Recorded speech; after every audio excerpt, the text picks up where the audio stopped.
How's it going, everyone? It's Otto here from Pacific Dunk coming at you with an NBA discussion video. It's been a long ass time since I've done an actual basketball video, and for that I do apologize. Now, before I explain today's video, I would first like to give credit to my homie Cole Dick Cunningham. He's the one who actually came up with the idea for today's video, and he made the list, which I will get to in a little bit. So thank Cole Dick Cunningham for making this video possible. Okay, everyone, so there has been some speculation about the NBA adding an NBA expansion team or two, which in all seriousness is a very real possibility. I mean, just think about it. There are two cities that come up in my mind immediately that are very well suited to have a team there. We will get to those cities in a second, but I am sure you can think of at least two, maybe 3 or 4 cities that could easily host an NBA team right now. Also, it's worth noting that the NFL has 32 sports teams within it, and if the NBA adds another 2 expansion teams, they will have an equal 32 as well. I would say right now that the NBA has eclipsed the NFL in popularity, so it just makes sense that the NBA would have just as much, if not more, teams than the NFL. Okay, before I get sidetracked, let's explain exactly what I'll be doing here. You have the possibility of an NBA expansion team, right? So not only where will the team be, but who will be on it? Will an NBA expansion team actually get good players in today's league? Could they somehow make it to the playoffs within a year or two of their existence? Maybe. I mean, look at the Las Vegas Golden Knights.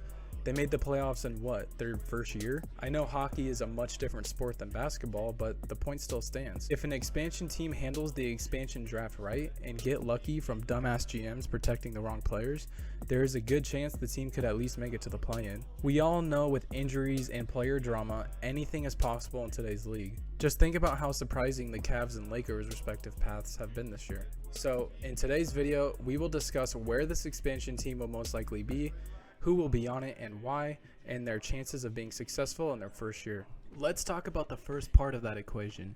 Where would this imaginary team be?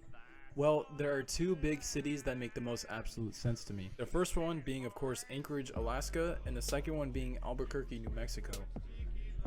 I am absolutely kidding. But the fact that these are actually 2 locations you can move a team to in NBA 2K is actually hilarious to me. Why the fuck would a professional sports team be in Anchorage, Alaska, where the population is literally 4? Imagine home games in Anchorage. There would probably be more polar bears in the stands than actual human beings. And the only thing Albuquerque has going for them is that they were where Breaking Bad was filmed. If you live in either of those cities, you probably know it's true, but don't feel bad, because I live in an even more boring city, Mesa, Arizona, which also happens to be an expansion option on 2K. I cannot make this up. I remember choosing an expansion location and seeing Mesa, Arizona, and absolutely being thrown through a loop. Where the fuck would we even hold any games? In a fucking high school gym? That's honestly worse than the other 2 cities. I should just be roasting my own hometown. Alright, I'm getting super distracted, but the real cities I have in mind are obviously Seattle and Las Vegas. Seattle has been a fan favorite for a while to get a team back, ever since the NBA moved their team, a team that won an NBA championship, to Oklahoma for whatever reason. Seattle now has every single major sports team, with the Seahawks being football, the Mariners being baseball, and now the Kraken being hockey. In case you don't already know, the Kraken was a new expansion team made by the NHL this past year, and they already easily have the sexiest jerseys. Nonetheless, it just makes sense that Seattle fills the gap and gets an expansion NBA team, right? Well, let's look at what Las Vegas has going for them. Las Vegas has a bigger market for sports franchise. It's honestly crazy to me that 6 years ago, Las Vegas didn't have any sports teams at all. It's such a popular city with plenty of money to build stadiums. Wow, I actually looked up when the Golden Knights were founded, and it was already 5 years ago. That shit's wild. Anyways, Las Vegas got a hockey and recently an NFL team, with the Raiders moving over.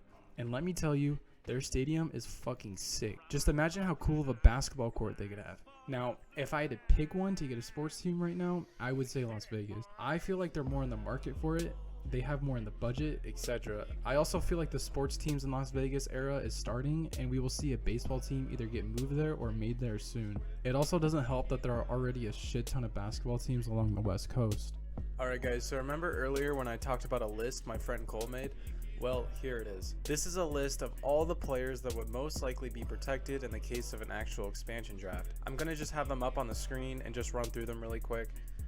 Now keep in mind that this is just the most likely type of scenario, if that makes sense. Like, we don't know what GMs are thinking, and like I said earlier, one GM could think that Isaac Bonga is more valuable than, say, Scotty Barnes. This is obviously a dramatic example, but you get the point, right? Something like this could leave a valuable player available for the expansion team to scoop up. But this is the most realistic scenario. There was one thing I changed on Cole's list though. For the Cavs, he chose to protect Kevin Love instead of Karis LeVert. And I just flip-flopped that because I feel like they're not going to let Karis LeVert go like that just because they recently traded for him. But I could be wrong. The Cavs are just such a deep team, so it really is hard to make a list for them. I should probably explain how the draft works in case anybody doesn't know while I'm showing you these lists. I'm assuming you probably already do know, but some people might not. When an expansion team is created, they have what's called an expansion draft. What happens is every NBA team that already has a roster is able to protect like 7 to 8 players, and every player after that is free game. The expansion team is not able to draft the protected players, but the players that aren't protected from every team are combined into a giant pool of players for the expansion team or teams to select from. I have created that pool and highlighted the best available players, which I will get to like right now. Also, in the case of 2 expansion teams drafting, they take turns selecting from this pool of players. Okay, so now let's get into the players that will be available. Well, at least the best players that will be available, because if I showed you all of them, it would be a snore fest. I broke the players down not by position, but more of a general place on the court. I don't really know how to explain it. Basically, just the 3 different roles in basketball that players usually play. So I found the top 5 guards from the pool of players, the top 5 wings, and the top 5 front court players, coming to a total of 15 players. We will be drafting 13 because that's usually how many people are on an active roster, which will leave 2 of these players out. For the guards, I have Ricky Rubio, Kemba Walker, Patty Mills, Max Strus, and Gary Payton II. The wings are TJ Warren, Robert Covington, Trey Murphy III, PJ Tucker, and Carmelo Anthony, and the front court players are Hassan Whiteside, Kevin Love, Usman Garuba, Daniel Gafford, and JaVale McGee. We will be picking at least 3 or 4 from each category, as it is important to have enough backup guards and centers. Alright guys, let's get into the meat of the video and start drafting our team. I'm going to show you both the player I'm drafting and give you some solid reasons why, and kind of talk about each player as I go through it. So first, let's draft our starting lineup, and then we will move on to the bench. The point guard I'm going to go ahead and select from this list is Ricky Rubio. The Indiana Pacers aren't the most talented team in the entire league, but they do have a lot of good young players that they will protect over Ricky Rubio, who hasn't played a single minute for them yet because he's still recovering from a torn ACL. He was acquired from the Cavs in the Karis LeVert trade, and the dude was having a pretty decent year before he suffered the injury in December. He didn't shoot the most efficiently, but he never really has shot the most efficiently in his career, but he does a lot of other things well. He's a great defender, he's got active hands, and he's an amazing facilitator. He's just one of those guys that makes everyone around him better, and I feel like that would be the perfect point guard for a young expansion team to have. For the next guard spot, I'm actually going to go with a curveball here and draft Max Strus. I really hope I'm saying his last name right. I think it's Strus. But in case you didn't know, Max Strus is yet another white guy that recently came out of nowhere to be a great piece of the Miami Heat. At least I think he's white. I'm pretty sure he is. I don't know. You guys can let me know in the comments if you happen to know Max Strus's ethnicity. Anyways, Max Strus really made a name for himself this year and became a really efficient 3-and-D guy. The Heat have so many pieces to their puzzle and so many key contributors that I'm sure either Duncan Robinson or Max Strus will probably slip out of their grasp, and this made-up expansion team could scoop him up. The Heat are so deep that I'm sure an expansion team would be able to get 2, maybe 3 good solid players from their roster. Getting back to our roster though, what better than to have a good shooter to pair with Ricky Rubio, who can also match his defense. A facilitator slash defender paired with a shooter slash defender makes for a really good backcourt. Moving on to our wing spots, for small forward, I'm gonna go ahead and draft TJ Warren. This is yet another Pacers player who is coming off of a big injury, but remains a talented basketball player. Hopefully. I don't know, I mean, he didn't play a single lick of basketball this past season, but as an expansion team, you kind of take what you can get. Before his foot injury, Warren was an efficient 20 points per game scorer who provided scoring relief whenever it was needed. He would be a perfect wing for a team that might struggle to put points on the board. I already drafted this team before I recorded this video, so I already know who's on it, and let me tell you, they're going to be locked down, but their offense might struggle. Warren should be available in an expansion draft because I doubt the Pacers are going to waste a protection spot on a guy who hasn't played in like a year and a half. But it would be worth it for a new team to take the chance. Alright guys, let's move on to power forward. For power forward, I'm going to go ahead and select PJ Tucker from the Miami Heat. Remember earlier when I said this team was going to be locked down? Also remember when I said they could get some solid players from the Heat? Well, here you go. PJ Tucker is actually a great player for a new team to pick up because he's been in the league for a long time now and he could pass his experience to the young guys they also grab. He's an efficient shooter and plays really good defense, and overall just provides an energy boost to his team whenever they need it. Wow, I just realized that so far this entire team is either Pacers or Heat players. I guess they could just call this new team the Miami Pacers. I'm so fucking hilarious. Well, let's move on to center. Remember when I said that this team would be locked down? And then when I said, remember when I said this team would be locked down? Well, here you go again. My pick for center is going to be Hassan Whiteside. Hassan Whiteside's name slowly lost traction, and I'm honestly not sure why. He actually had a great year as Rudy Gobert's backup, averaging 1.6 blocks per game off of the bench. The Jazz just have other players they'd probably want to protect first. But so far, this starting lineup is fucking amazing on defense. And what I like is that they still have a shooting presence with Strus, Ward, and Tucker, so it's not like they're going to be terrible on offense. They just simply won't be that good.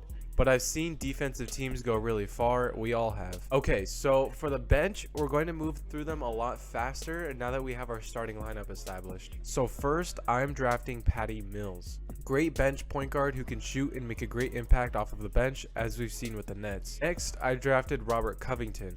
Still a great defensive wing who is experienced, and I was actually going to have him in the starting lineup, but then I realized how shitty of an offensive 5 that would be, so I ultimately replaced him with TJ Warren. At the 8th spot, I drafted Kevin Love. Like I said earlier in the video, I changed Cole's list by protecting Karis LeVert rather than Kevin Love, and here we snag him. He's a great player who could provide some scoring and rebounding relief, and also provide some experience to the younger players. Next, I drafted Gary Payton II. Now, as a Warriors fan, this dude is like my favorite. And fuck Dylan Brooks, because I'm recording this right after game 2 of the Warriors-Grizzlies series, and that shit was fucked up.